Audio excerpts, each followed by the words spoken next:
Now, the Roma Wine Company of Fresno, California presents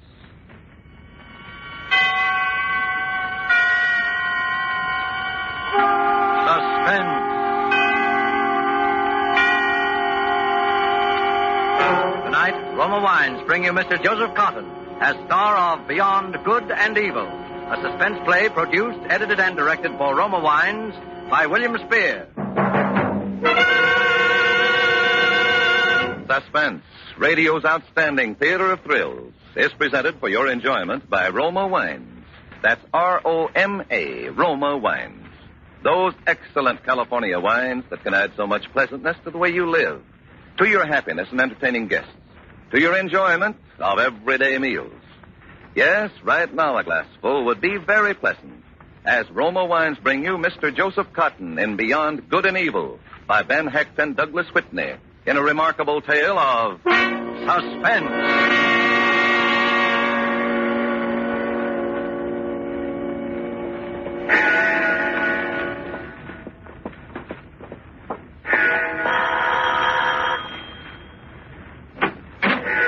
Why, Dr. Pierce, good evening. Good evening, Mary. Is Dr. McKillop still awake? Oh, yes. We don't put him to bed until 8 or later. Is evening service over already? A shame, Mary. A parson's housekeeper, and you forget we don't hold service on Wednesdays? Why, it slipped my mind it was Wednesday, sir. Of course, you've come to read to Dr. McKillop. He'll be so pleased. There's so little I can do. If he were able to let us know in some way. I can tell by his eyes, sir. Whenever you're here, they fairly glow. Well, I suppose that helpless as he is, not able to speak or even write, my visits are at least a diversion. You? You're more than a diversion, sir. You're his hope, if I may say so. No, Mary. The Lord is his hope. Oh, yes, sir. The Lord struck him down with paralysis, and in time the Lord will surely free him from it. Where is the doctor? In his study, sir. We leave him there until bedtime. Very well. I'll go in for an hour or so. Stay as long as you like, Dr. Pierce. We won't disturb you. Dr. McKillop, it's Dr. Pierce come to read to you. Good evening, Dr. McKillop. Good evening, good evening, good evening, good evening. You're a most satisfying companion, McKillop. You hang on my every word, and you never talk back, never but once. And after tonight, you won't get the chance, so speak up, Doctor. Why don't you? No. Oh, of course, the cat's got your tongue.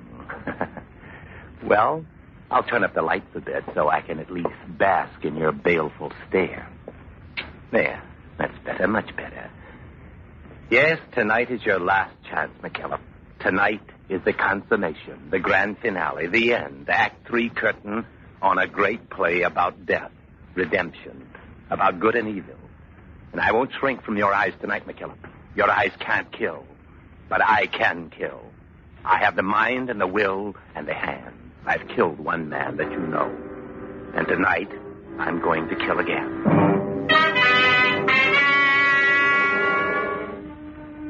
No reading from the good book tonight, Doctor. No more metaphysics now. I'm going to tell you a story. Much of it is ancient history to you, but I think there's enough new to hold your interest. I know it will hold my interest because I enjoy talking about myself. Well, you already know I killed a man. You know who he was. And you even know who I was before I became Dr. Howard Pierce, pastor of this good and godly community. At least you know the name Philip Gentry. But you never knew the soul of Philip Gentry, Doctor. The contempt, the sum of evil that was in me that night it all began.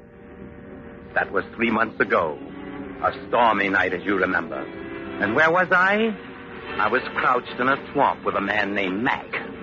Because we had just escaped from prison, hiding like an animal in the deep mud and ooze, alien from the whole human race. Gentry, where you going? To the highway, fool. Gotta get out of this mud and make time. But Pete's back there in the swamp. You can't leave him. Why not? Because he'll die. We all got to stick together. He'll die back there. Listen, we took equal chances when we made this break. I'm not going to take extra chances for anyone. We have to make time before daylight, before the rain stops. They'll bring out dogs in the morning. Dogs? Okay, you're the boss. See, there's the highway now beyond the fence. Yeah. So what do we do? Where do we go? We split up. but Gentry, shouldn't we stick We together? split up. I go my way, you go yours. I'll meet you in Chicago later. At Tony's place? Tony's place. Okay. 2 or 3 weeks. When the manhunt cools off. Okay, we'll make a great team, you and me. We'll make them suckers scream. Chicago. And then maybe South America. All right, Mac. Save the dreaming for later. Right now, you've got to get moving. Now go on, fast. He headed north. I walked a mile or more this way south. Then I saw the car. It was parked close to the edge of the road, its headlight almost blacked out by the driving rain. And by the glow of a flashlight, I saw a man bending into the rain, struggling to change a tire. He was alone, so I walked up to him. You startled me. I didn't expect to see anyone out this late. You picked a bad night for a flat. Yes, and it's the second today. I'm going to be awfully late. Here, let me... Oh, no, but if you'd hold the light. Oh, sure. Come a long way? From Detroit. I'm on my way to Carlton. I'm supposed to get there this afternoon. At your home, Carlton? Well, it will be. I'm the new minister there. My name's Pierce. Oh, of course. I didn't notice you were a preacher. Do you know Carlton? Well, pretty well. I'm taking over for old Dr. McKillop at Grace Church. Oh, yeah, I've heard of him. He's been in bad health, so I'm taking his place. Oh, I see. This bolt is stubborn. I can't seem to... Yeah, let me try. No, I'll manage. Give me the wrench. No, really, just hold the light. I said give me the wrench. Well, all right, it's awfully good of you. What? Wait, what are you doing? Oh, I need your car, Dr. Pierce. You're going to be even later than you thought. No, please don't hit me. Oh.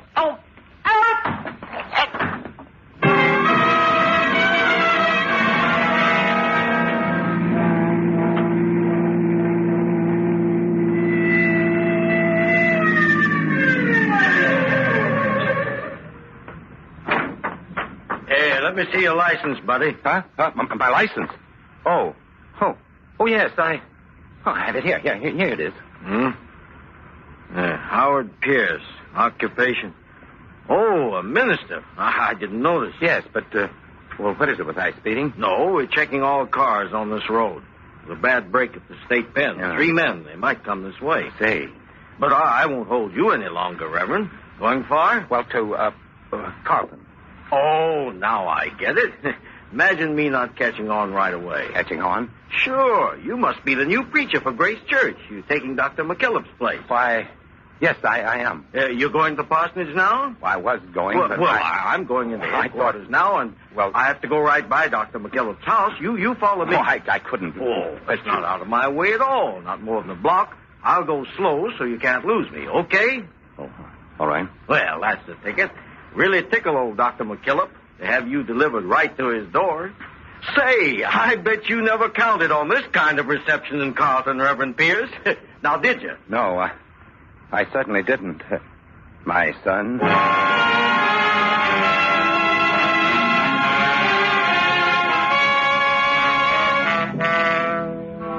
For Suspense, Roma Wines are bringing you as star Mr. Joseph Cotton in Beyond Good and Evil by Ben Hecht and Douglas Whitney.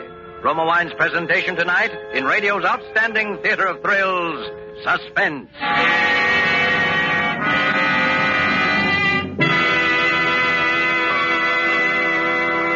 Between the acts of Suspense, this is Truman Bradley for Roma Wines.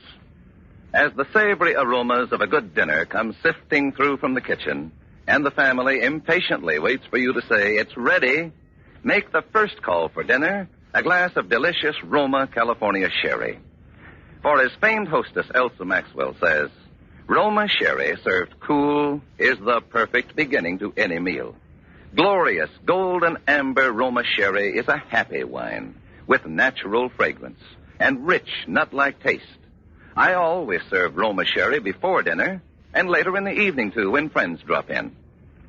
Roma sherry, like all Roma wines, comes from luscious grapes, gathered at peak of flavor in California's choicest vineyards, gently pressed, then by a process as slow and as old as time, the carefully selected natural juices are brought to delicious liquid perfection under the gentle guidance of Roma's ancient winemaking skill. All Roma wines are true wines, unvaryingly good always, bottled at Roma's own famed wineries. Remember, Because of uniformly fine quality at reasonable cost, more Americans enjoy Roma than any other wine. Always ask for Roma, R-O-M-A, Roma wines, now featured at new low prices.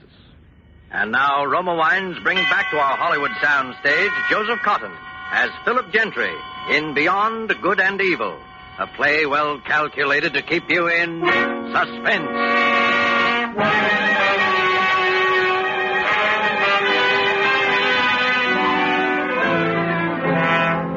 So that was it, my arrival in your dull, pleasant town of Carlton, remember?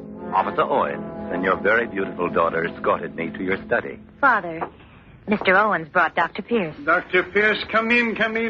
You and Mr. Owen wait outside for a few minutes, Lucy. Yes, Okay. all right, Father. Sit over here, Dr. Pierce. I can't tell you how relieved I am to see you. I was relieved to finally be here, Dr. McKillop. Yes, well, I really couldn't bring myself to sleep tonight without first talking to you. You see, the situation's serious. Serious? My health. I'm a sick man. I've had one stroke, as you know. Oh, yes, you wrote. Yes, well, I could have another one at any minute. The doctor says a worse one. And I feel it essential that the work of the parish is in firm hands. This parish needs a young man. Well, I hope to be of service. I've heard only good of you, Dr. Pierce, and you know, you're even younger than you looked. And I look... In the picture you sent, darker too, your hair. I'm afraid it wasn't a good likeness. I have the picture here somewhere on my desk with your letter. What did you want to talk to me about, Dr. McKillop? All the work of the parish. Oh, yes, here's the photograph. It's Dr. Pierce. Is there something wrong, Dr. McKillop? It's not. Who are you? This isn't your picture. Who are you? I don't think that would interest you, Dr. McKillop. Something's happened to Dr. Pierce. What did you do to him? You're... What do you think I did, Dr. McKillop? Go on. Guess. Yes. Guess. Don't play with me, you sanctimonious fool. Speak up. Speak. Oh, brother, don't tell me. You've had a stroke. You can't speak. Is that it? Yes. Well, I'll find out. I'll take that picture, Dr. McKillop. Now, if you don't mind. Dr. Pierce, we thought we heard... Yes, Miss Lucy, something's happened to your father. We were talking and all... Say, he's sick. I'll call the doctor, Miss Lucy. Oh, yes, please, Mr. Owens. Yeah, it's another stroke. He can't speak. Apparently, he can't move. Oh, Father, what can we do? We'll have to wait for the doctor, and maybe even then. I know. The doctor said he could be paralyzed for months, years, but he mustn't die. Oh, I'm sure the Lord will spare him if we have faith. Oh, yes. Look, he can hear us, see his eyes. I see. It's a blessing you got here tonight, Dr. Pierce, a blessing. You are going to stay. Well, But you must. Well, I wasn't sure, but since this has happened to your father, yes, I'll stay. I hope I prove worthy.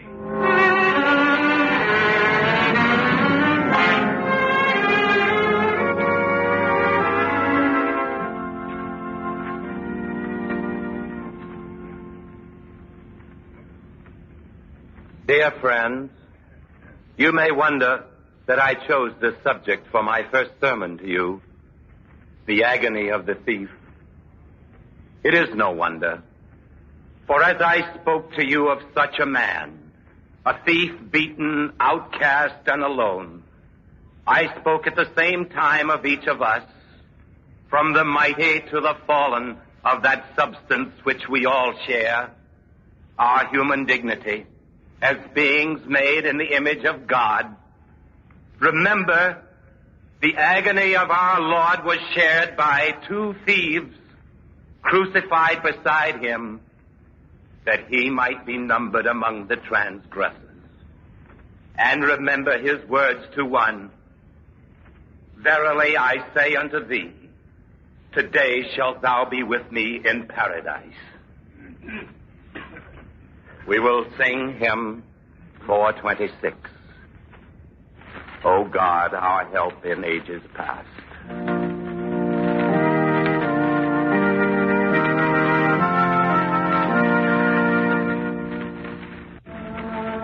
My first sermon, Dr. McKillop, it was duck soup for me. You couldn't understand how such a thing could be done without faith. Well, you didn't know I'd been a lawyer. I've done a lot without faith, McKillop. It doesn't take such a holy man to care for your sheep. From the first day until now, I've been the ideal parson. Even the day I got that call from young Hubbard, yes. I played the part. I forgot. This is all news to you. You didn't know about that, about the conversation I had with young Hubbard in the study in the church. Dr. Pierce? Yes? I missed your first service Sunday, Doctor. Oh. I thought I'd pay you a call. I'm glad you did. Sit down. Oh, thank you. My name's Hubbard. I work at the bank, First National. I'm the chief teller. Well, that's a very responsible job for a young man. Oh, I don't know. I suppose it is, but I don't have much more responsibility than the other fellas, except at the end of the month. Then it's a strain. The end of the month? Oh, sure. Well, that's when I've never told anyone about this. So if it's confidential, Mr. Oh, Hubbard. naturally, not so far as you're concerned, Dr. Pierce. You see, the 30th of the month, we move all our deposits to the Federal Reserve Bank. $50,000 or more. Uh-huh. Well, you can see how I wouldn't want some people to know that. You mean you take the deposits alone? Oh, no, that'd be even worse than it is. There's an armored truck comes to take the money. Comes by around 9:30 at night. But I'm alone on the bank until it gets there. Sometimes when I'm sitting there at my desk, I think how easy it would be. All someone would have to do is shoot me through the glass door. See what I mean?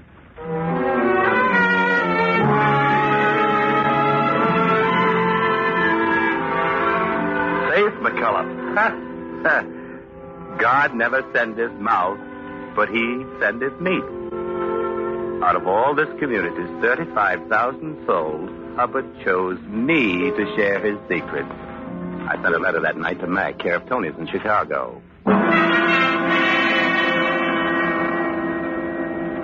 As you can see, Mac, the setup is simple and foolproof if you do as I say. Leave Tony's now, hide out until the 28th of June, then head this way. Case the job first, because you must be at the bank not later than 9 p.m. on the 30th. Yours, Gentry. That meant 2 months to wait. 2 months until the death of young Hubbard. 2 months until I had $50,000 in the clear getaway. 2 months until tonight. 2 pleasant months to play a saintly part, warmed by adulation, warmed by love.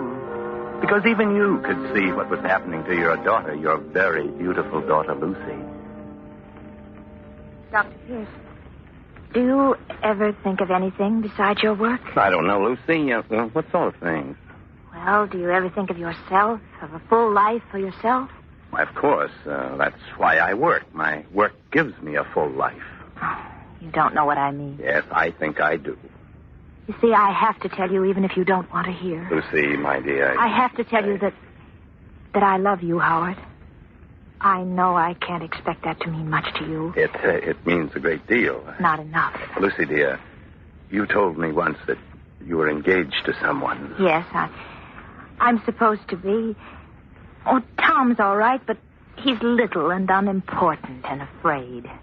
He's afraid to dare anything or do anything. He's meek. The meek shall inherit the earth. You don't believe that, Howard Pierce. Even if you are a parson, you don't believe it. What do I believe, Lucy? I don't know exactly. But when I first saw you, I knew that you were like me. You have boldness and strength. You have an inward feeling about life.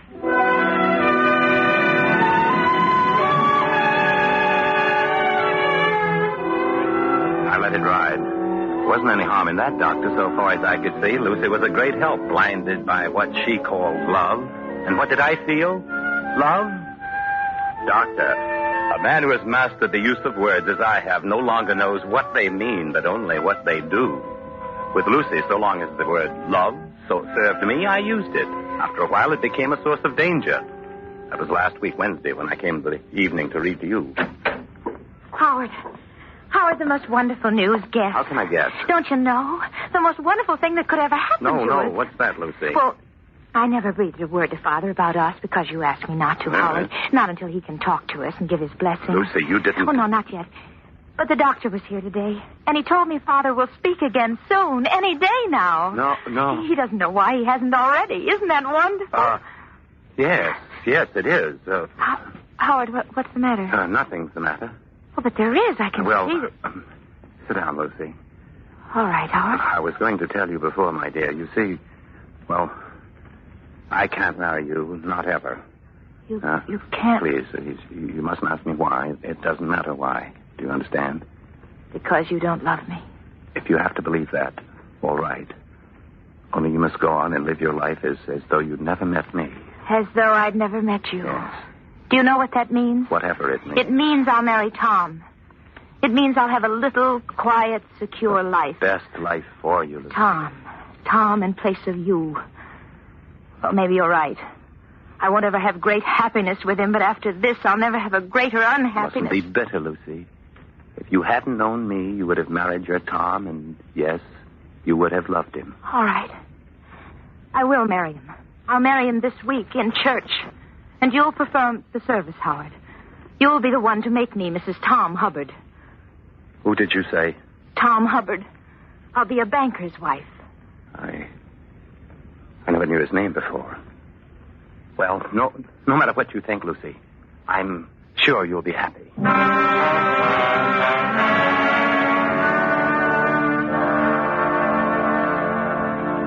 Don't ask me why I didn't kill you, Dr. McKillop, when I heard that you might speak now at any time. I can still smother you with a pillow and no one would ever know. I suppose killing will always be distasteful to me, a job for cruder minds. It isn't because of any moral scruples, believe me. And don't you believe, Doctor, that ethics had any part in what I did about Lucy either. Not for 1 minute. It was just that I wanted my hands free this last week. It was just that I believe in leaving a place tidy, no loose ends. If it happens that my neat habits turn in a good deed now and then, that doesn't make me a Boy Scout. After all, if I were a higher being like you, I might be upset by thinking of things like killing Lucy's husband tonight, Tom Hubbard, as he sits at his desk at the bank. Here it is, the 30th, and I've got a very important date in half an hour. Well, Doctor, did it interest you? Now that you know the real Philip Gentry, do you understand? I doubt it. I doubt if you, with your good book and your hymnal, your years of tending the good sheep in the rich green pastures here, could ever understand 1/10 of what a man like me feels and is. But it doesn't matter. I don't need your understanding. Good night, Doctor. Sleep well. Good night, Dr. Pierce. Will you drop in tomorrow? Oh, tomorrow? Well, we'll see about tomorrow. We'll see.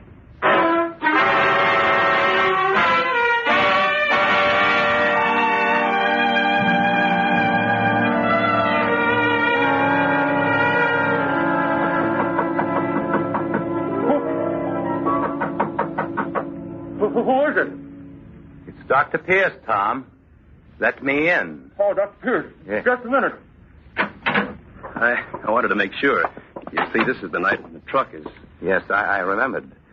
That's how I knew where to find you. Do you want something? Lucy's feeling sick. I came to send you home. Lucy? Yeah. Oh, but I can't. I have to stay. I can stay for you. Gee, I don't know. I'm supposed to stay until... Lucy is calling for you, Tom. She's really sick? Well, all right. I guess with you here, it'll be all right. Just tell me what to do. Well, that's the money already in those sacks. Yes.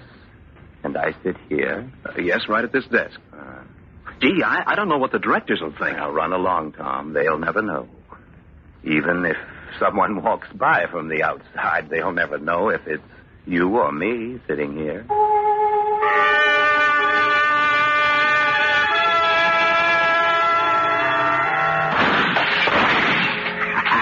That got him right through the head. You ought to have the money ready somewhere near him. Mac. What? Who's there? Mac. Come here, Mac. What? Gentry. Yes, it's Gentry, Mac. But something screwy. You said in your letter I know. I didn't have a chance to tell you. The plans are changed, Mac. Gentry. Honest, Gentry, I didn't mean to shoot you. I know. You'd better go. I'm dying, Mac. Now, I ain't gonna leave you here. What do you think I am? Yes, you are. They won't get me, Mac. I'm dying. You go on now. Only you won't be able to take the money. Huh? The plan is all changed. Okay, that don't matter. The money is... Remember me when thou comest into thy kingdom. What? What are you talking about? That's from the Bible, Mac. You wouldn't know it, I guess. It's from the Bible. It was said by a thief.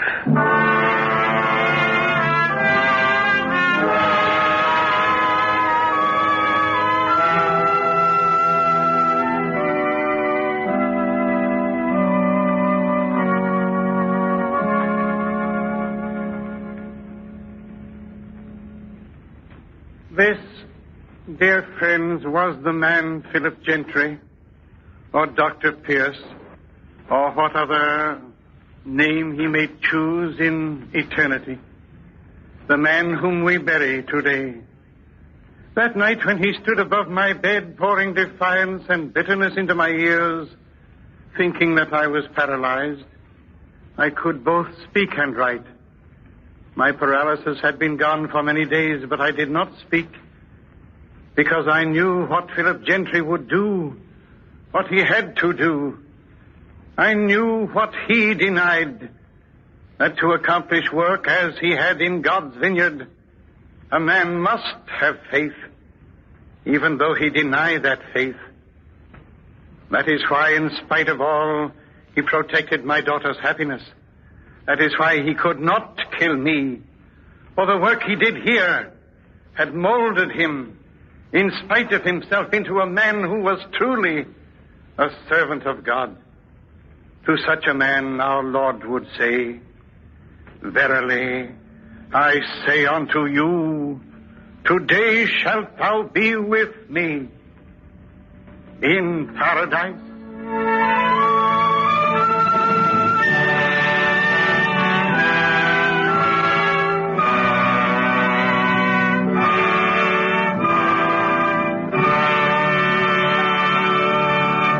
Roma Wines have brought you Joseph Cotton as star of Beyond Good and Evil. Tonight's study in Suspense. This is Truman Bradley for Roma Wines, the sponsor of Suspense.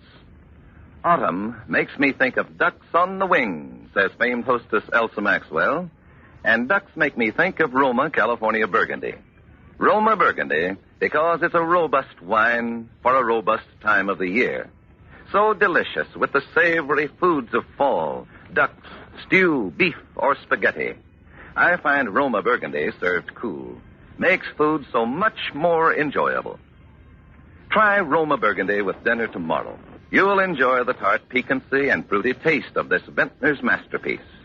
Yes, like all Roma wines, this is wine at its best in uniform quality. For Manhattan Magic or a perfect martini, use Roma Vermouth, the better vermouth that makes better cocktails. Made and bottled in sunny California. Enjoy Roma wines of fine quality every day. Now featured at new low prices by leading wine merchants everywhere. Joseph Cotton appeared through the courtesy of David O. Selznick, producer of Alfred Hitchcock's Spellbound. Next Thursday, you will hear Mr. Henry Fonda as star of Suspense, radio's outstanding theater of thrills. Presented by Roma Wines, R-O-M-A, made in California for enjoyment throughout the world.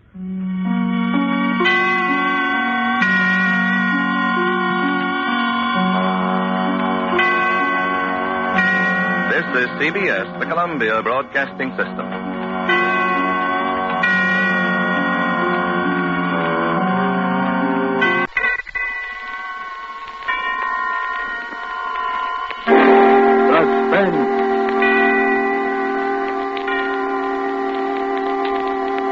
Tonight, Summer Storm, starring Mr. Henry Fonda, produced by Charles Vanda.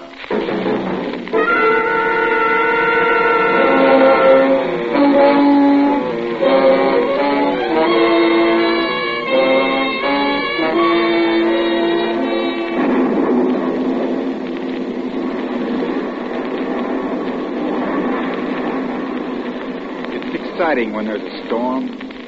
And And strange things can happen. Now, some people are sensitive to changes in the weather, like me. There's nothing odd about that. It's like people who talk to themselves. I talk to myself a lot.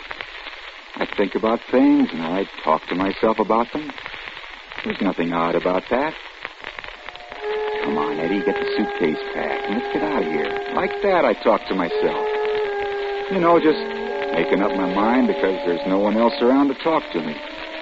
Just getting myself on the move again because the landlady wasn't taking care of the room. She was away on a visit, and her husband, Mr. Waters, was slopping around in a bathrobe trying to run the place. Come on, Eddie. He never makes the bed, and you use the same towel for a week. It's time to get out. Lock up the suitcase and get going.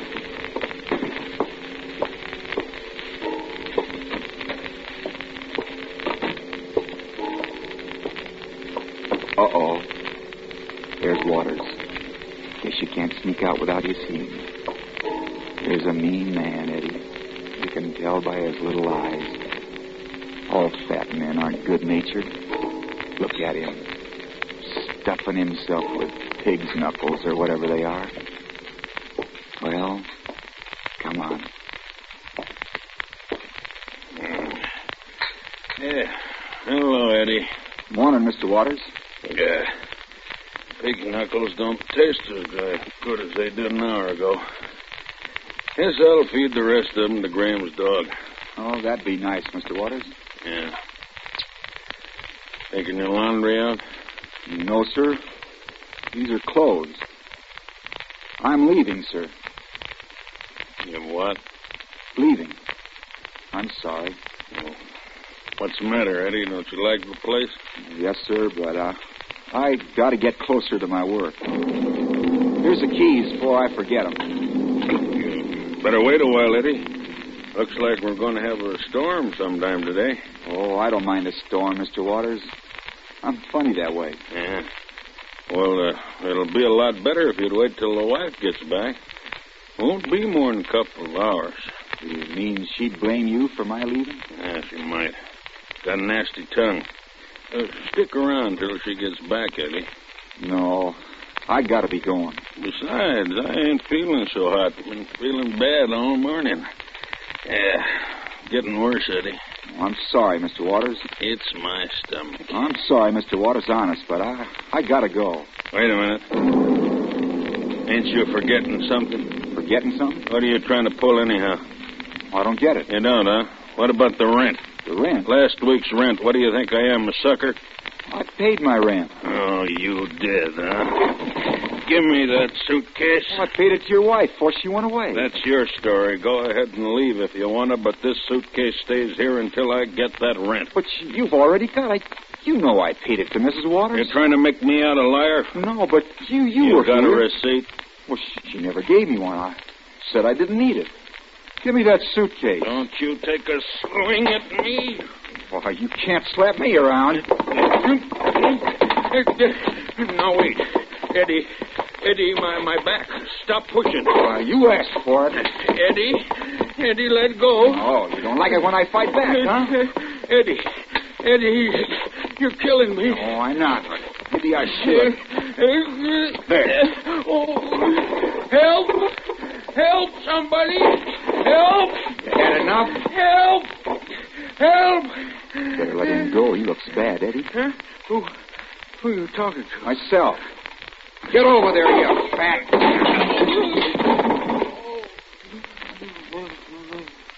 I pushed him too hard, I guess. Gee, he looks bad. He's out cold, Eddie. Mr. Waters? Mr. Waters, you all right? Somebody at the door. You better be quiet. Hey, Waters! That's Mr. Graham from next door. That clock's awful loud. Are you in there, Waters? Hey, what's up, Graham? Oh, come on up here, old pal. Something fishy going on. Huh? What's going on? Come here to the door and listen. I don't hear nothing. Something fishy she was going on in there. Well, what do you mean? Waters was yelling his head off a minute ago. Now he won't answer the door. Hey, Waters! You all right? I don't hear him. No, that's what I mean. I think we ought to go in and see what's the matter. You mean just walk in? What do you think? Huh? They're coming in here, Eddie. What are you... You've got to get away. Well, I don't Out the know. back door. No, they can see you from where they are. The attic, that's it. They don't know about that. What do you mean? Up the stairs, but don't make any noise. Better not let them find you, Eddie. Up there where you helped Mrs. Waters store the blankets. Why don't you try knocking? Just step over Mr. Waters, Eddie. He looks bad. There. You never know. You try it. Now, quiet.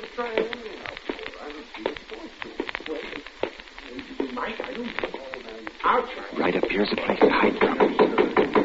And if they start upstairs, I can crawl in the attic. Waters? No answer, Graham. Well, ain't that what I told you? Come on, I'm Now I gotta listen. I guess we Gotta see what they do. Try. Can't let them see me. There. Yeah, it ain't locked. Come on in. Do you think we ought to? Sure. I'll bet a pretty something's wrong in here. Come on. I don't like it, Graham. I'm getting out. And leave me alone. Nothing doing. Well, this ain't none of my business, Graham. I feel like a fool if Waters comes strolling down those stairs. Well, he's not going to... Look under the table. Good Lord. Waters. Say, listen. Well, let's get the table away. Don't stand there. I don't like this, Graham. Let's get the table away. I tell you, maybe he's hurt bad. Grab the table. All right. Waters? Waters, you all right? We'd better call a doctor. Yeah, well, there's a phone over there. Hey, wait. We don't need no doctor. What? We need the police. The police? Yeah. The guy's dead.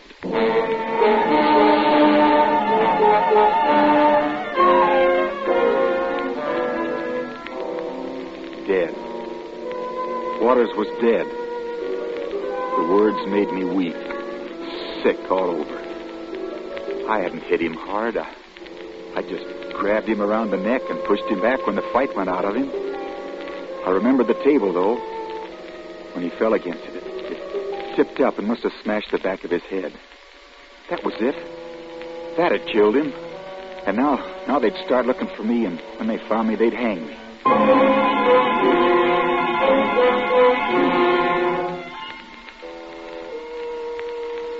They'll say you killed him, Eddie.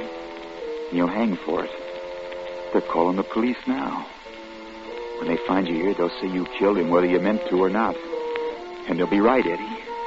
You did. But maybe you can get away. Listen. Be quiet. See what's going on down there. No sound but the clock. Wonder where they are. You can tell the police about this when they get here, Graham. Stick around. You're a witness, too. No, sirree. I'm going back home. I don't want to get mixed up in this thing. What's the matter? You yelling? No, I ain't yelling. I told you before this was none of my business. Now, I'm getting out right now. All right, go on. Get out. I'll wait here until the police come.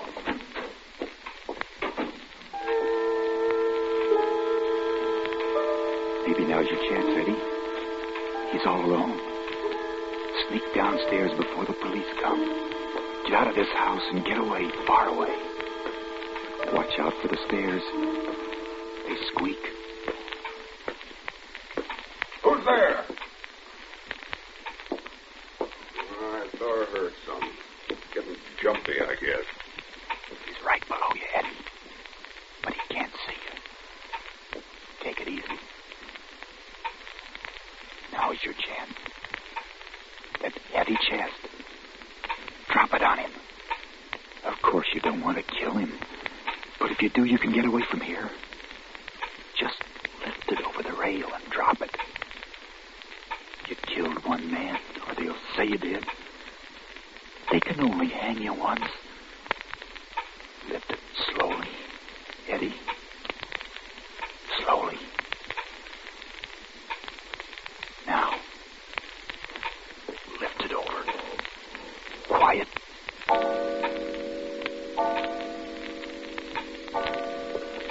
You missed your chance. You let the clock scare you.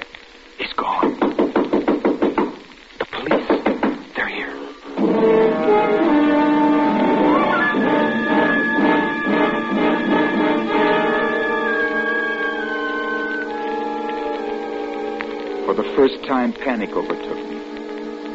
I set down the chest and stepped back into the shadows. Beside me was the door to the hall closet. And I remembered that in there was the trap door which led to the attic.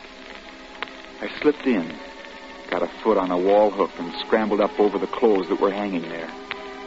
I pushed back the little trap door, lifted myself through the hole, and listened for a minute. I could hear the muffled voices, but I couldn't hear what they were saying. They must be down there with Mr. Waters.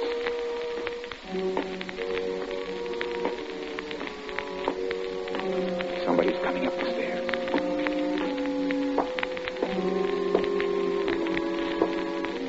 He's coming down the hall. The attic was long and low. He wouldn't think of anyone being up in there. Or would he?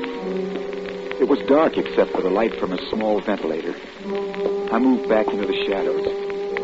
I crouched low because the space was too small to stand up in. Suddenly, my hand brushed against a short piece of pipe.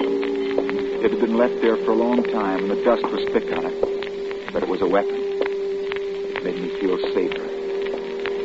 I moved quietly over to the trapdoor and waited. Get ready for him, Eddie. If he opens the trapdoor, you'll have to hit him. They can only hang you once.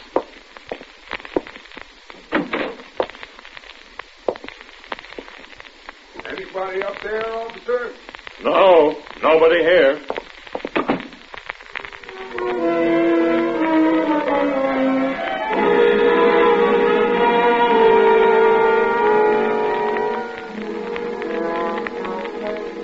That's all I remembered for a while. I must have passed out for hours. When I woke up, the attic was black and heavy with heat.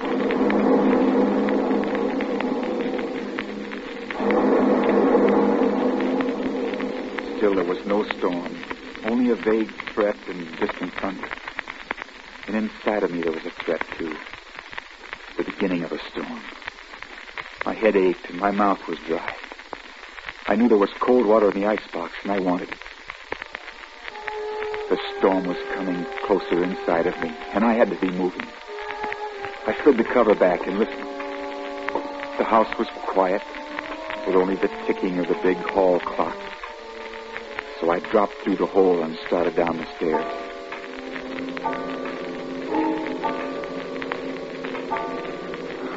Don't let that clock scare you, Eddie. There's no one here now. Maybe you can get out now, Eddie. There's your suitcase in the hall. Don't forget that. Someone's at the door.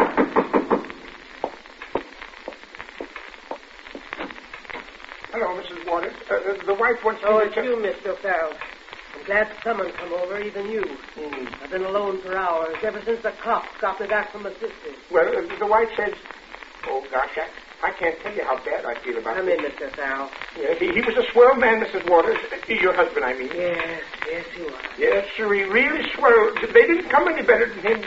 Anyway, the wife seen you from the window, and she said Won't to you me... come in, Mr. Farrell? In there? I mean, well... Just for a minute. Well, all right, just for a minute. They won't find you, Eddie. Not if you stay quiet and keep back here in the shadows. I can't stay long. Anyway, the wife wants to know that if there's anything we can do. I mean, if you're scared to be alone or anything. No, there's nothing. I just finished up my dinner and I'll go to bed very shortly, and I'm not frightened. Oh, gosh, it was awful. Simply awful. Yes. The way he was lying there and breathing so heavy. I was standing right there looking at him. And it was the way he was breathing that got me sort of gasping. You know what I mean? Yes, I know, Mr. Farrell, but he's gone now, and there ain't any good in... Listen.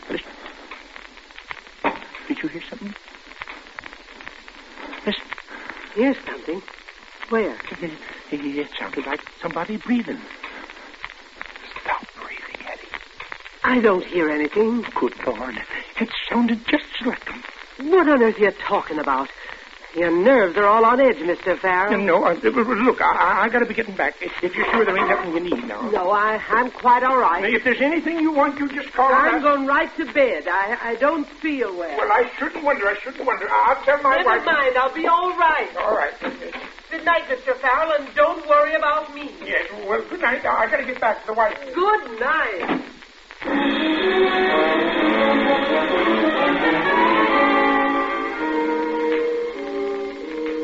I gave her an hour to get to bed and to sleep. I stayed right there counting the seconds and listening to the ticking of the big clock in the hall. My muscles were stiff and my throat was dry and sore from swallowing. I hardly dared breathe. Finally, I slipped out, picked up my suitcase, and started to tiptoe out. The back door would be the best, I thought. I went slowly in the dark, thinking that I could see the spot in the kitchen where Mr. Waters' body had been after the fight. But the back door was in blackness. I tried the knob softly. The door wouldn't open. It was locked. Not with a night latch, but with the old-fashioned iron locks that were on all the doors in the house. There was no way out without a key.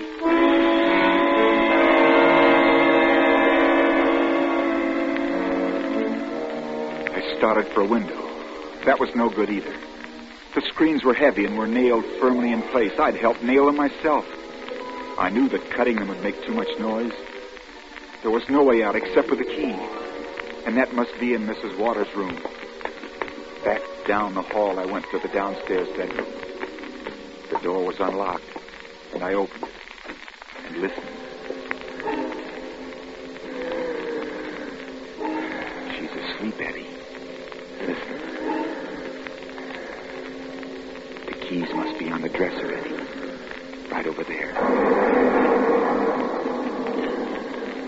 The storm was getting close outside, and I felt all stormy inside. I had to get the keys, get out of this house. It wasn't too dark to see Mrs. Waters in bed. She was breathing heavily. I brushed past the bed, and my knee touched a chair. I went on until I felt something waist high. The dresser. I moved my hand slowly over the top. First some clothing. Then I felt around for the keys. They weren't there.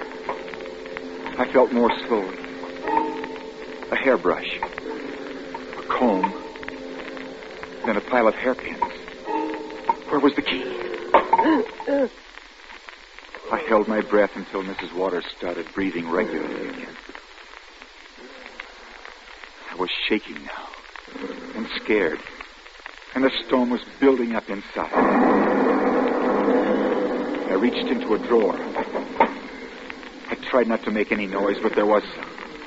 I reached inside. There was something steely and cold. The key. No. Those scissors. Long ones, sharp and pointed. The phone was frightening. I wanted to run to get out of the room. But I couldn't remember where the door was. I held the scissors like a weapon. A knife. And flattened myself against the wall. Oh, dear. The phone. Oh, the phone. Eddie, hide somewhere. The phone at this hour. I stepped back into the closet. Pulled some clothes in front of me just before she snapped on the light over the bed. I'm coming. I talked softly to myself like I always do when I'm alone and scared. You've got the scissors, Eddie. If she comes in here, you'll have to use them. They must know you killed Mr. Waters. It wouldn't be right to kill her, too, but what if she finds you, Eddie? You're no killer, Eddie, but you can't be caught. You can't. If she opens the door, do it. Do it quickly, Eddie, and then run. Where's that dang bathroom? All right. She didn't find you, Eddie. You didn't have to kill her. She just took her robe off the hook. Hello? Yes? You didn't have to kill her, did you? Oh, hello, Mr. Fred. Not yet. What? But now's your chance, Eddie. Her handbag's on the bed. Let's see. Oh, you must really... Here they are. The keys, Eddie. Get the back door before she's through. I'll Hurry. stay up and let you in. What? You know...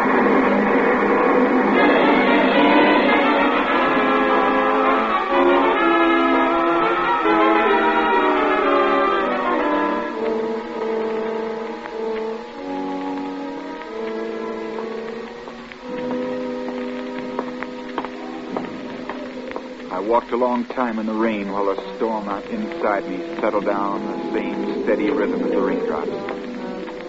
I hadn't eaten all day, and I was weak and shaky. The water dripped from me, and the bag slapped against my leg, and my shoes made little splashing noises in the mud.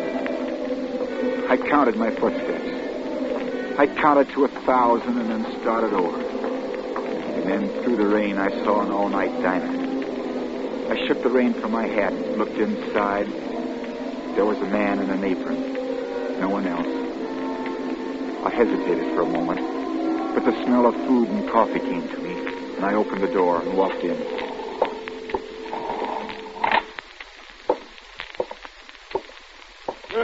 What'll it be?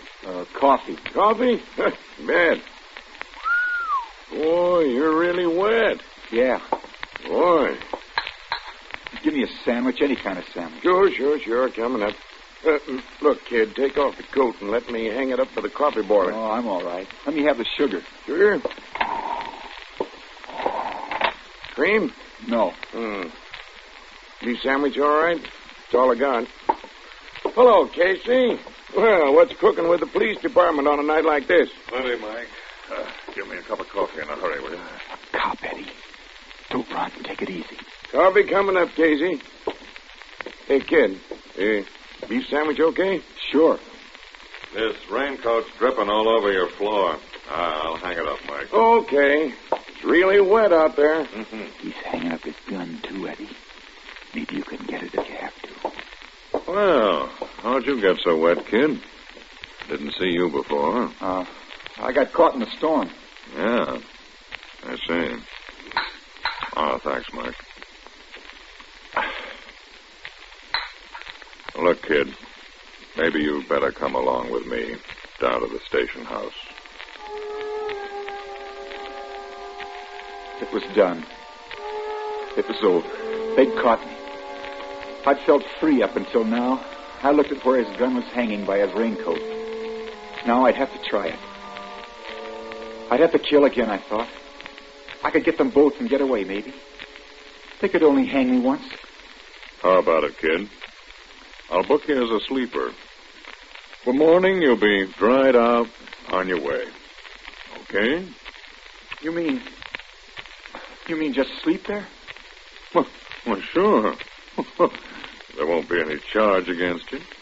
Well, thanks, but I've got to get along.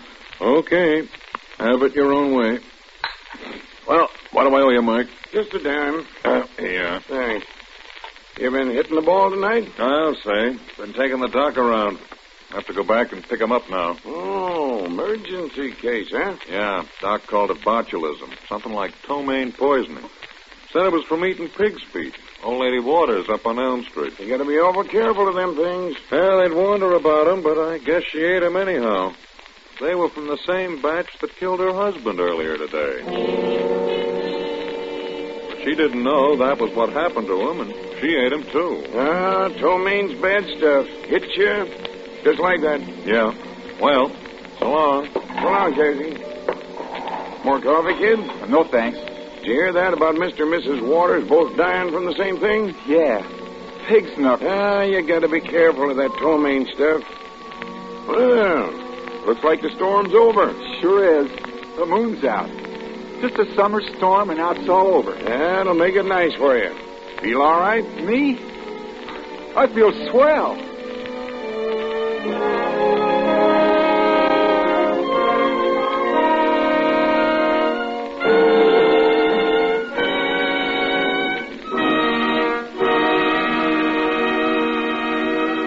Henry Fonda as star of Summer Storm. Tonight's study in Suspense.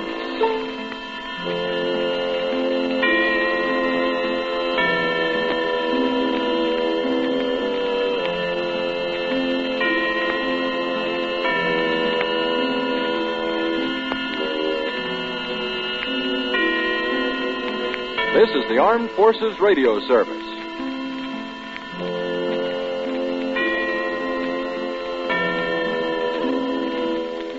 Now, the Roma Wine Company of Fresno, California presents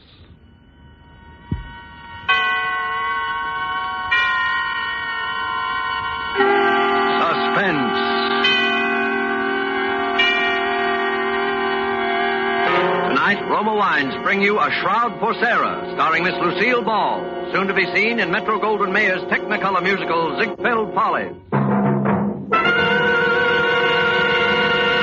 Suspense, radio's outstanding theater of thrills, presented for your enjoyment by Roma Wines. That's R-O-M-A, Roma Wines. Those excellent California wines that can add so much pleasantness to the way you live, to your happiness in entertaining guests, to your enjoyment of everyday meals. Yes, right now a glassful would be very pleasant, as Roma Wines bring you Miss Lucille Ball in a remarkable tale of suspense.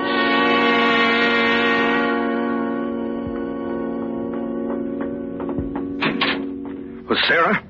Sarah? Come in, George. How did it go, darling? George, you're trembling. Something went wrong. No, nothing went wrong. You got it then? Yeah, I got it. Stuffed in all my pockets. Here, I'll dump it on the bed. Here you are, Sarah. 17 grand. 17,000? It's more than we expected. Yeah. George, you're acting queerly. Did everything work out all right? Sure it did. It was duck soup, just like old times, Sarah. Remember how every job clicked? Sure fire when we used to plan them together. George. Yeah? You're lying, aren't you? Sarah, you really love me, don't you? Do you have to ask? Would I have come back otherwise? 10 years is a long time. I thought you'd be changed. I never thought you'd come back like this out of nowhere. I don't even know what you've been doing, where you've been living, what name you're using. You haven't told me a thing about yourself. I will, George. I will, as soon as we get out of this apartment. As soon as we're really together, darling. That's the way you want it, isn't it, Sarah? Of course. Why do you think I never got a divorce? I didn't, you know. I didn't even consider it. No, you didn't. And you could have. You certainly had a right with me up for 5 years on a felony. I'm glad you waited, Sarah. You won't regret it. I'm sure I won't, George. But let's not talk about that now. We have a train to make. You know, Sarah, you're as good to look at as you were 10 years ago. Oh, you're just making talk, George, and you haven't answered my question. I want to know what went wrong. I'd given up hope, Sarah. I didn't expect to see you again. But I came back. I've done 2 stretches, Sarah. 9 years in jail out of 10. I wouldn't have pulled another job if you hadn't shown up. You won't go away again, will you? Only with you, George. Sarah, the scent of your hair. I used to dream of it. Those long nights in jail. Now it's real. Holding you like this. With your hair in my face. George, you're hurting me. Your arms. I'm sorry. Just that I'm so afraid it isn't true having you again. I want to hold you tight forever. George, what happened? What went wrong? Sarah, I had to kill a man. Well, have you got anything to say? Only the obvious. It's murder, then.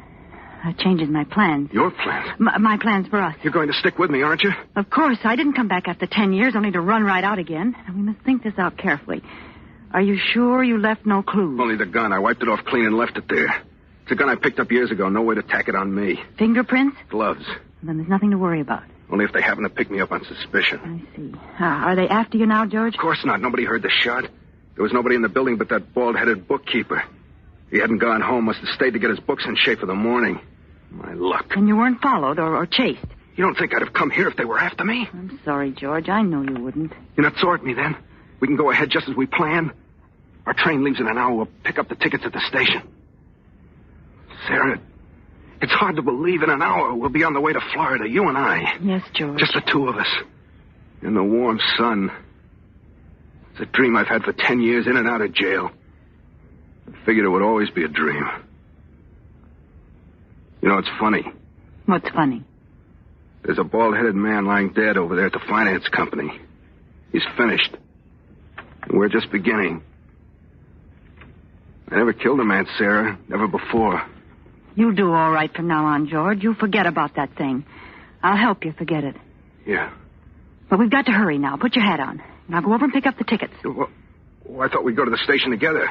Silly, I've got to dress. Yeah, well, the Sunset Limited leaves at 8 o'clock. There's only an hour. I know. I'll dress and pack and meet you in 30 minutes at the train gate. Have you any money? Here, take some of this. I'll put the rest in the valise and bring it in a cab so it won't be found on you if anything happens. Why didn't you come back before, Sarah? I didn't realize it till this minute. I've been like an orphan for 10 years. Kiss me. Now, that's all, George. You've got to hurry now. Remember, the Sunset Limited at the gate. I'll remember. And don't forget to clean out the desk. I'll take care of everything, George. Now, hurry.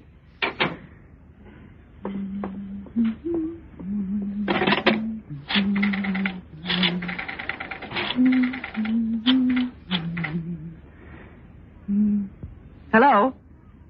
Police headquarters? A man was killed a few minutes ago at the Vanda Finance Company on Dexter Avenue. Please don't interrupt. If you go to the LaSalle station, you'll catch the murderer at the Sunset Limited train gate.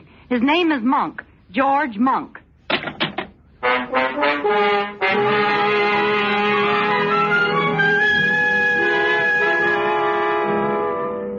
For Suspense, Roma Wines are bringing you as star Miss Lucille Ball in A Shroud for Sara by Emil C. Tepperman. Roma Wines' presentation tonight in radio's outstanding theater of thrills, Suspense.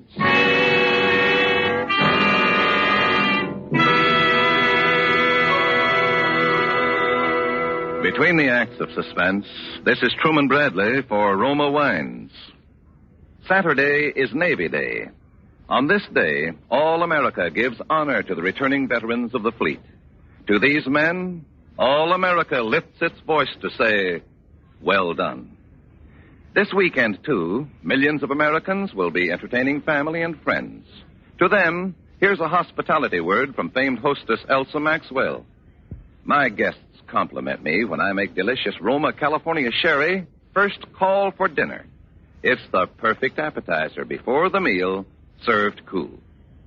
Yes, Miss Maxwell, Roma sherry is most delightful later in the evening, too, when friends drop in, especially when served with tasty snacks. For glorious gold and amber, Roma sherry is a happy, mellow wine with natural fragrance and cream-rich, nut-like taste. So good because Roma sherry, like all Roma wines, is born of luscious grapes gathered at peak of flavor in California's choicest vineyards. Gently pressed, then unhurriedly guided to delicious perfection by Roma's ancient winemaking skill, bottled at Roma's own famed wineries. That's why all Roma wines are true wines, unvaryingly good always. Remember, because of uniformly fine quality at reasonable cost, more Americans enjoy Roma than any other wine. Insist on Roma, R-O-M-A, Roma wines. And now, Roma Wines bring back to our Hollywood soundstage Lucille Ball as Sara Martell in A Shroud for Sara, a play well calculated to keep you in suspense.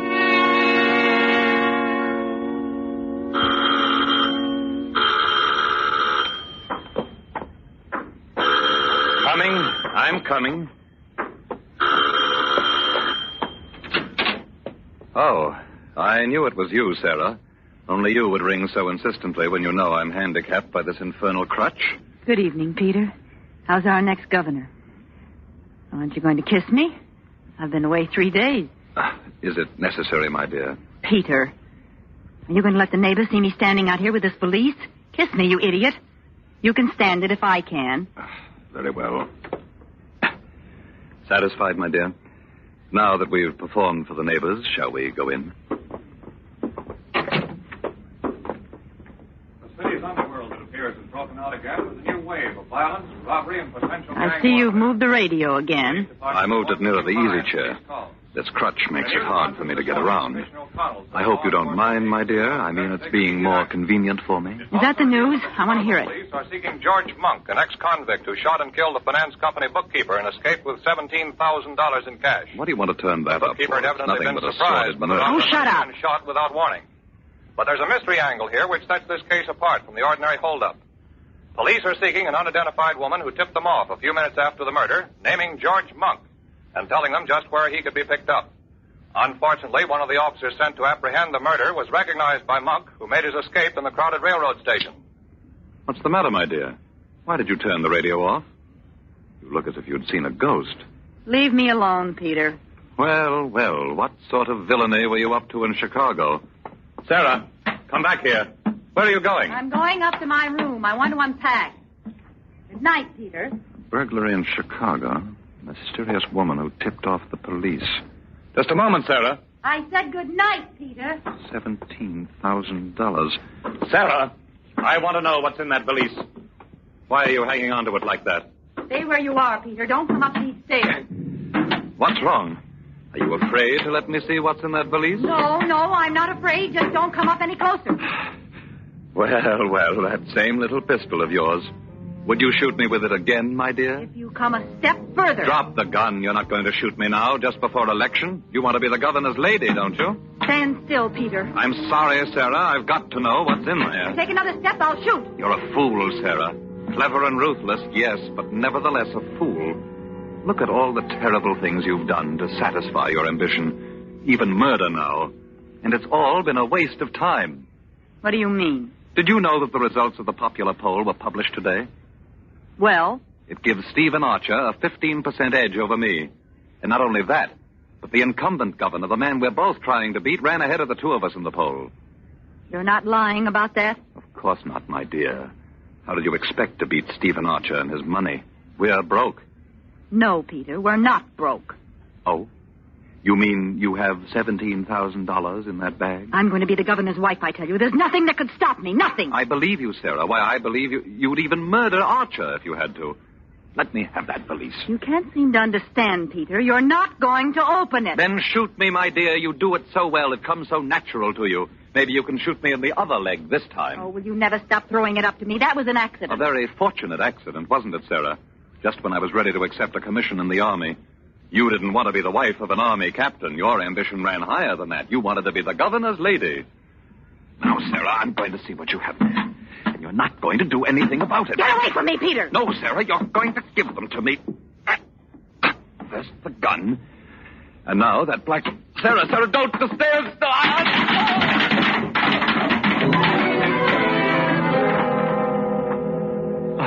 Sarah. Oh, Sarah.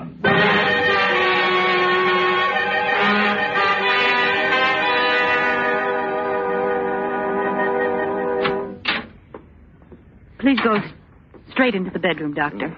Peter fell again and hurt his leg in the same place. Now, look here, Mrs. Martell. What's the use of keeping up this deception between ourselves? You know and I know that your husband didn't fall the last time. That was a bullet wound in his leg.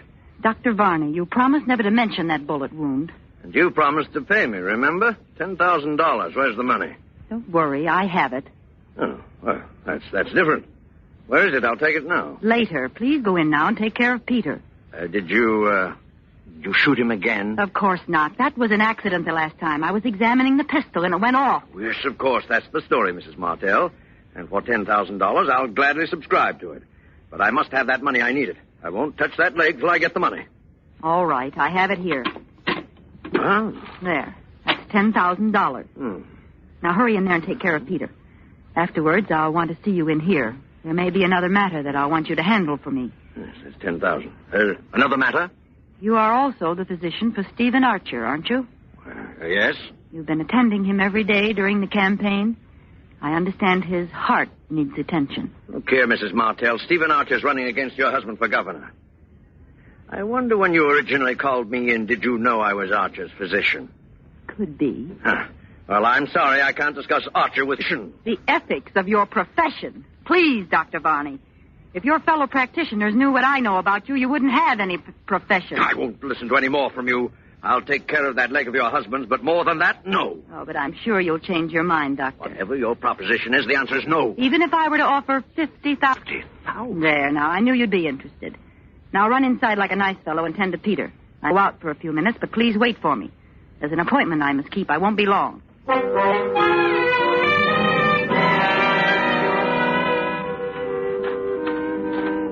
Martell, park is rather a dark place to meet, isn't it? Thought it would be best this way. Great deal of money? Just what is your proposition? You're a wealthy man. Would $100,000 be too much to pay for the governorship? $100,000? I've spent several times that much on the campaign already, but I don't see how you could deliver the election. Listen to me closely, Mr. Archer. Yeah? I learned that in yesterday's poll figures, you ran 15% ahead of my husband. That's quite true. And neither you or Peter will win. You're both taking strength from each other, and the governor will be reelected. So your solution is for Peter Martell to withdraw at the price of $100,000.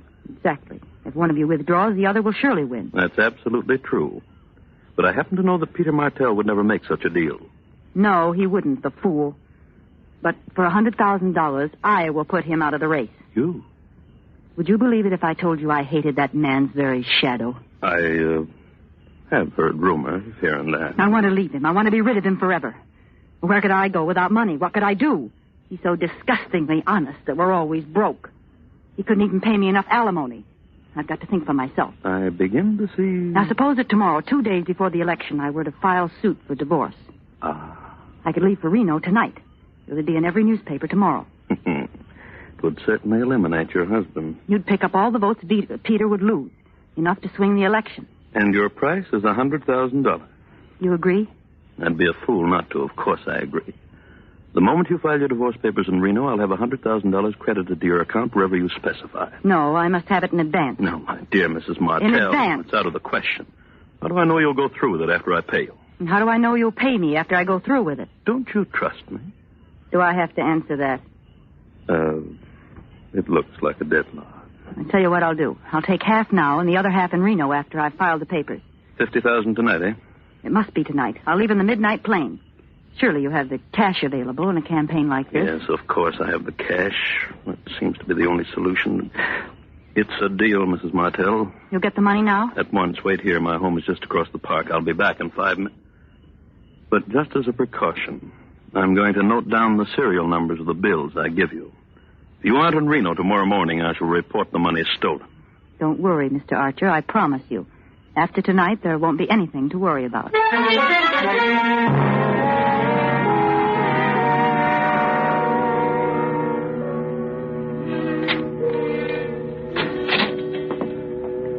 Still waiting for me, I see, Dr. Varney. Well, it took a long time. I was just deciding to leave. You took care of Peter all right? Yes, the wound opened up again. It was painful, but not as bad as it looked. He'll be up again by tomorrow.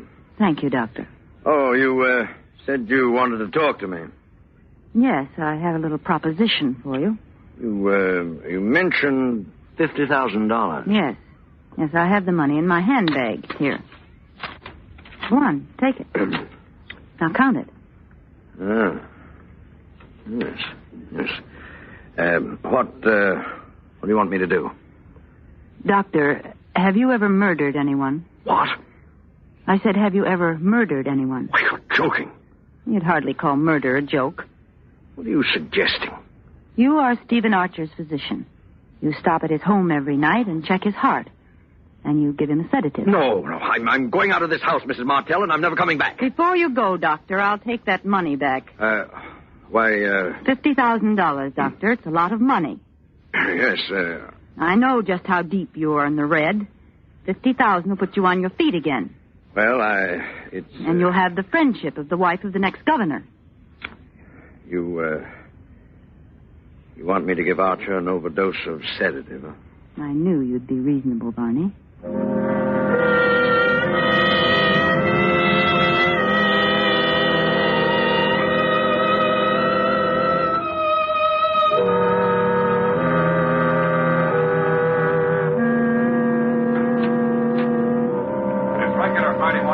Good morning, my dear. I see you're at the radio already. Aren't you up early today? I thought all the Borgias slept late. I wanted to hear the news. Indeed. Could it be a person by the name of George Monk that you're so anxious to hear about? What do you mean? Why do you mention that name? The black valise, my dear. Remember, I'm still anxious to know if it contains $17,000. 3 guests and 1 fireman were injured, and damages are assessed at Have you taken the newspaper in yet? $5,000. No? I'll get it. There'll be something in this morning's paper that I'd like you to see, my dear. Stephen Archer, candidate in the 3-cornered race for governor, was found dead in his bed, apparently from an overdose of sedative. All indications point to accidental death, except for the fact that a large sum of money was missing from the safe. However, if the money was stolen, it'll do the thief no good, for the serial numbers were carefully noted down on the desk pad on Mr. Archer's desk. What was that? Archer dead? Yes. Sara, I read the signs of your fine Italian hand. Did you have a hand in it? Peter. So now Archer's votes will drop in my lap, huh? You'll be governor, Peter. Sara, I think I'm going to kill you. Put that crutch down. No, my dear. You needn't run away. I was just rehearsing. I'm not ready to kill you yet. Perhaps someone else will do it first. I'm going to wait for the result of my experiment. Experiment? What do you mean? See? Here. What? What is it, Peter? Just an ad in the personal column. I had it inserted in every newspaper between here and Chicago. Let me see that. It's the first ad in the column with display space around it. I wanted to make sure it was seen by the right person. Read it, Sarah, read it. All right, if it makes you happy, I will read it. George, was her name Sara? Or did she use another name? I mean the one who left with the little black valise and all the money in it. If you have at least 17,000 reasons to find her, and if the traveling isn't too difficult under the circumstances, I suggest you come to Capital City. The address is... Peter, you didn't! Isn't it cleverly worded, my dear? I had to phrase it so that only George Monk and no one else would catch its meaning. You put this ad in all the papers? Exactly. You see, my dear, if that little black valise did not contain $17,000, you have nothing to fear.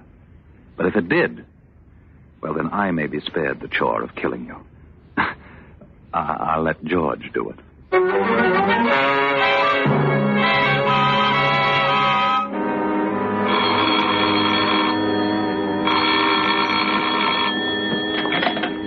Hello? Mrs. Martell? Who is this? Dr. Varney. Oh. Who do you think it was? I thought... Never mind. What do you want, Barney? Don't you know? Think you're pretty clever, don't you? What do you mean? That was Archer's own money you gave me last night, that $50,000. Barney, are you insane? Don't you realize you're talking over an open phone? I only realize I murdered Archer for you for nothing. That $50,000 I can't use. The serial numbers have been broadcast. My dear Barney, I haven't the faintest notion what you're talking about. How clever you are, Sarah Martell. How clever. And how dangerous. Yes, too dangerous to live.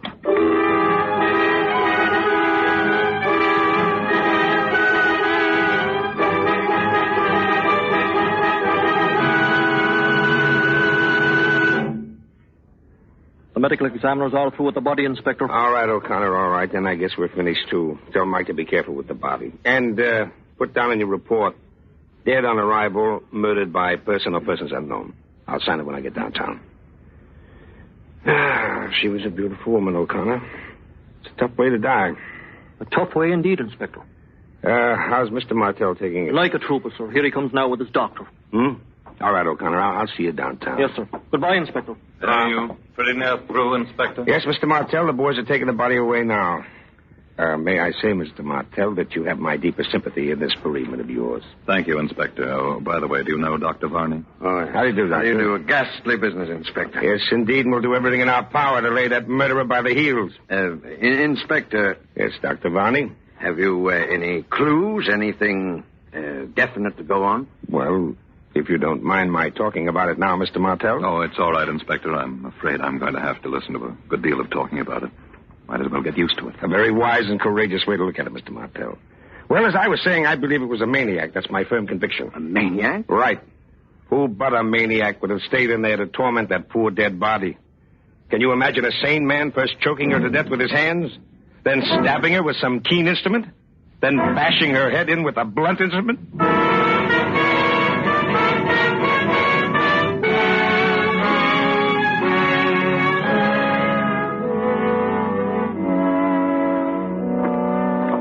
Well, Varney, that was quite an ordeal. It was terrible.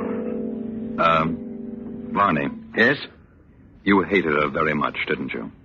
No more than you did, Mr. Martell. I won't deny it. It's true. You haven't been using your crutch this morning. Huh? What made you think of the crutch? Oh, nothing. A blunt instrument, huh? That's all right, Varney. I don't mind your asking. I was thinking along the same lines myself, only it was the keen instrument I had in mind, say a scalpel. Now look here. Skip it, Varney. I was just making conversation. Oh. You know, there's something I don't understand. Yes, Varney? Yes? Nothing at all. Nothing. I know what you want to ask. You want to know who was the third man. Well, I'll show you, Varney. My keys. Here. Huh? What do you got in that closet? A guest, Varney. Shall I say an invited guest? You can come out now, George. The coast is clear. Thought you meant to bury me alive in there. Tell, who's this man? Dr. Varney, George Monk. Shake hands, gentlemen. Oh, no? Very well. I thought it would be right for all three of us to be together for a moment. You're talking about Martel. Listen carefully, Varney, and you, George. Each one of us was in her room last night. The cumulative effect of our individual deeds has convinced the inspector that a maniac murdered my wife. But we three know better.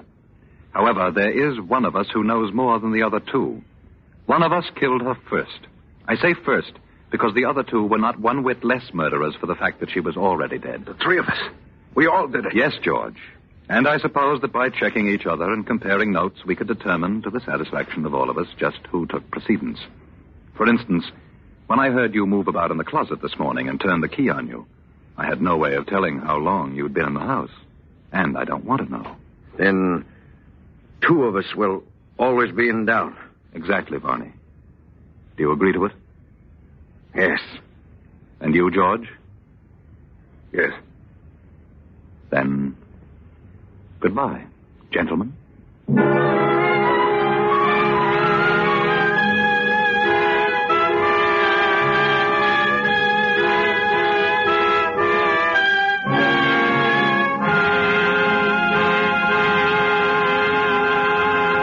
Roma Wines have brought you Lucille Ball, a star of A Shroud for Sara. Tonight's study in Suspense.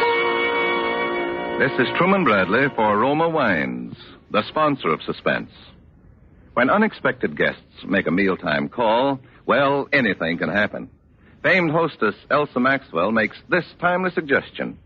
Invite them to stay for potluck and make the dinner exciting by serving Roma California Burgundy. For no matter what the dish, the fruity fragrance and piquant taste of robust red Roma Burgundy makes the food so much more enjoyable, adds friendliness to the table talk. That's right. Glassfuls of good Roma Burgundy served cool makes any simple meal more exciting, more delicious. But don't wait for unexpected guests. Try Roma Burgundy with dinner tomorrow. You'll enjoy this vintner's masterpiece. Like all Roma wines, this is wine at its best in uniform quality, yet costs only pennies a glass. Always insist on Roma wines. No other wine offers you so much for so little. Next Thursday, you will hear Ronald Coleman in Suspense, radio's outstanding theater thrill. Presented by Roma Wines, R-O-M-A, made in California for enjoyment throughout the world.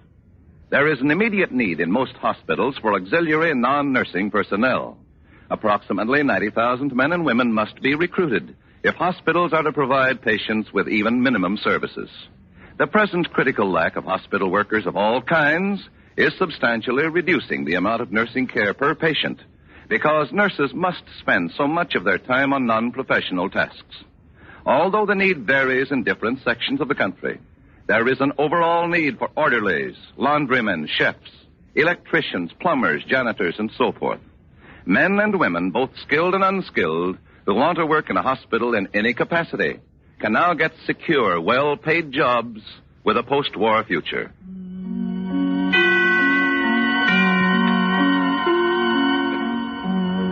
This is CBS, the Columbia Broadcasting System.